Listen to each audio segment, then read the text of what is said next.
अयोध्या में रामलला की प्राण प्रतिष्ठा की तैयारी जोरों पर है। 30 दिसंबर को प्रधानमंत्री मोदी अयोध्या दौरे पर जा रहे हैं। अयोध्या एयरपोर्ट का उद्घाटन करेंगे, रोड शो करेंगे। इसके बाद 22 जनवरी को भव्य और दिव्य राम मंदिर के गर्भगृह में रामलला की मूर्ति को प्रतिष्ठित किया जाएगा। इसके साथ ही राम भक्तों की मुराद पूरी हो जाएगी। लेकिन रामलला और अयोध्या को लेकर उत्तर प्रदेश में सियासत हो रही है। रामलला की प्राण प्रतिष्ठा से पहले समाजवादी पार्टी ने राम भक्तों को मनाने के लिए बड़ी पंचायत की। आखिर क्या है समाजवादी पार्टी का सियासी प्लान, देखिए।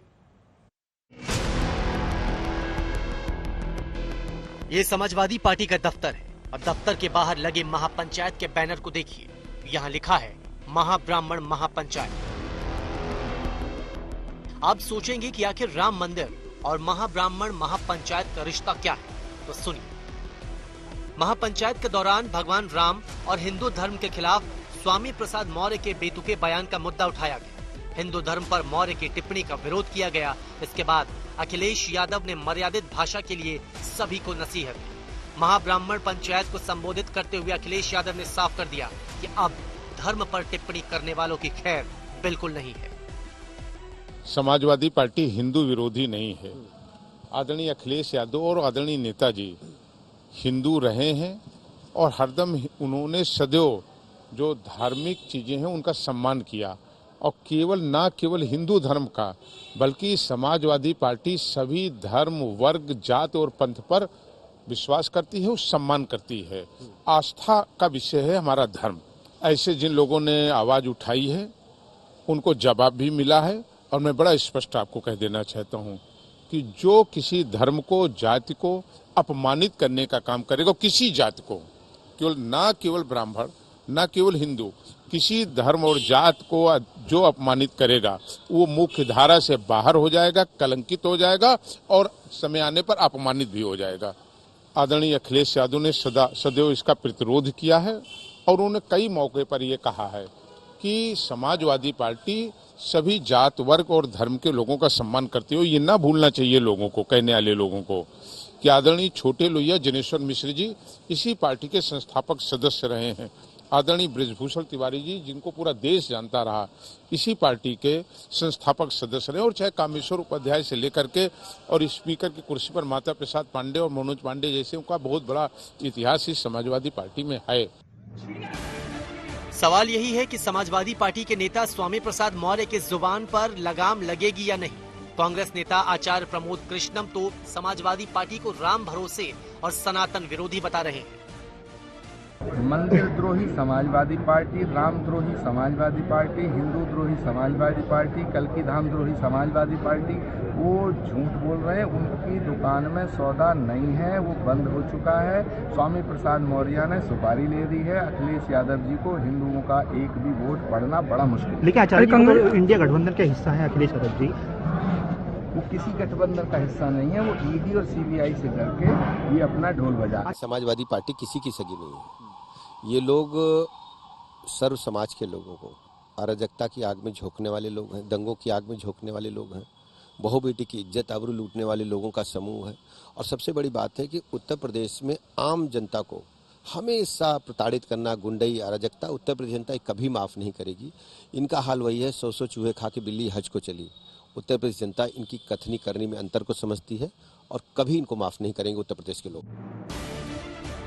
बीजेपी ने राम भक्तों पर चलाई गई गोली को याद दिलाते हुए समाजवादी पार्टी को घेरा है। तो समाजवादी पार्टी ने तो हद ही कर दी। आप देखा था किस प्रकार से निर्दोष राम भक्तों के ऊपर गोली चलवाकर उनकी निर्मम हत्या कराई गई। आज भी लोगों के जहन में बसा हुआ है। और राम से किस प्रकार की उनको नफरत थी। इन्होंने नारा दिया था, मिले मुलायम कांसी राम, हवा में उड़ गए जय श्री राम। तो जय श्री राम को हवा में उड़ाओगे।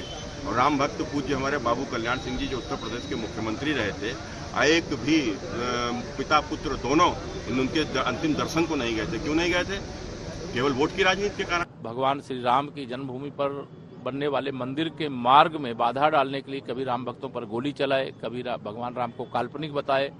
आज वह राम भक्त बन रहे हैं, हिंदू बन रहे हैं। ये भारतीय जनता पार्टी की विचारधारा की जीत है। धर्म और जाति पर ना हो टिप्पणी, स्वामी प्रसाद मौर्य के सनातन विरोधी बयानों के बीच सपा सुप्रीमो अखिलेश यादव की पार्टी नेताओं को नसीहत। कल समाजवादी पार्टी कार्यालय में ब्राह्मण महासम्मेलन हुआ, जहां अलग अलग जगहों से आए ब्राह्मण नेताओं ने स्वामी मौर्य के सनातन विरोधी बयानों को लेकर लखनऊ में महाब्राह्मण महापंचायत से समाजवादी पार्टी ने अगड़ी जाति को साधने का काम शुरू कर दिया है। कुछ दिन पहले अखिलेश यादव का इंटरव्यू मैंने किया था। बातचीत के दौरान अखिलेश ने अपने प्लान 2024 के बारे में बड़ी बात की। अखिलेश ने दावा किया था कि मोदी को हराने के लिए उनके पास पीडीए का फॉर्मूला है।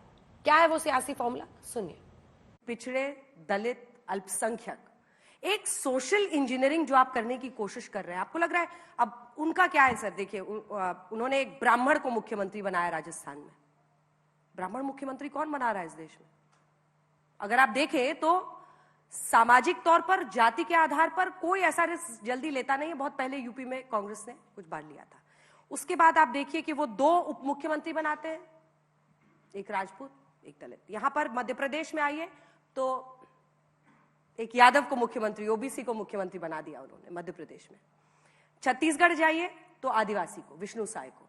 ये जो सोशल इंजीनियरिंग उनकी है और ये जो पीडीए आपका है, इन दोनों में क्या फर्क है और कैसे ये आपको लगता है कि उस पर हावी हो सकता है? जो नारा समाजवादियों ने दिया है कि 80 हराओ भाजपा हटाओ, और इसके साथ साथ इंडिया गठबंधन का जो समाजवादियों की रणनीति है वो पीडीए है। इस बार एनडीए की हार पीडीए से होगी। लोग जब आकलन करेंगे और आकलन करने के बाद जो मतदान होगा, अभी जो हाल ही में परिणाम देखें वो परिवर्तन के परिणाम थे, और अगर परिवर्तन के परिणाम थे तो भारतीय जनता पार्टी के लिए बहुत चिंता का विषय उत्तर प्रदेश का है कि अगर जनता परिवर्तन चाहती है तो उत्तर प्रदेश में परिवर्तन होगा। 80 हराओ भाजपा हटाओ, पीडीए ही जिताएगा, पीडीए ही एनडीए को हराएगा।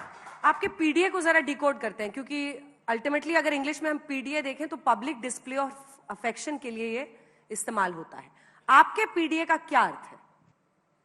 जो कभी मंडल कमीशन ने जो अधिकार हक देने की बात कही थी, पिछड़ों को, दलितों को, आदिवासियों को, अल्पसंख्यक मुसलमान भाइयों को, और ऐसे अगड़ा भी है, आप भूलिए मत इस बात को। ये बात आप क्यों भूल जाते हैं आप कि इससे ऐसे अगड़ा भी है, आदिवासी भी है, अल्पसंख्यक मुसलमान भाई भी है। तो मैं जो बात कहना चाहता हूं कि आज नौकरियों में कहां है पीडीए? सवाल यह है, आप जब सरकारी संस्थाओं को हटा देंगे, बेच देंगे, तो संविधान ने जो अधिकार दिए हैं नौकरी के और रोजगार के, वो कहां है? और अब बात विपक्षी गठबंधन से जुड़ी एक दूसरी खबर की। इस समय पूरी दुनिया में लोग कंफ्यूज्ड हैं। वो समझ नहीं पा रहे हैं क्या सही है, क्या गलत है, क्या सच है, क्या झूठ है। और ये स्पष्टता हम आपको अपने इस नए शो में देंगे। सब कुछ ब्लैक एंड व्हाइट में बताएंगे। इस शो में मेरे बालों के अलावा कुछ ग्रे नहीं होगा। हर खबर ब्लैक एंड व्हाइट की तरह बिल्कुल स्पष्ट होगी।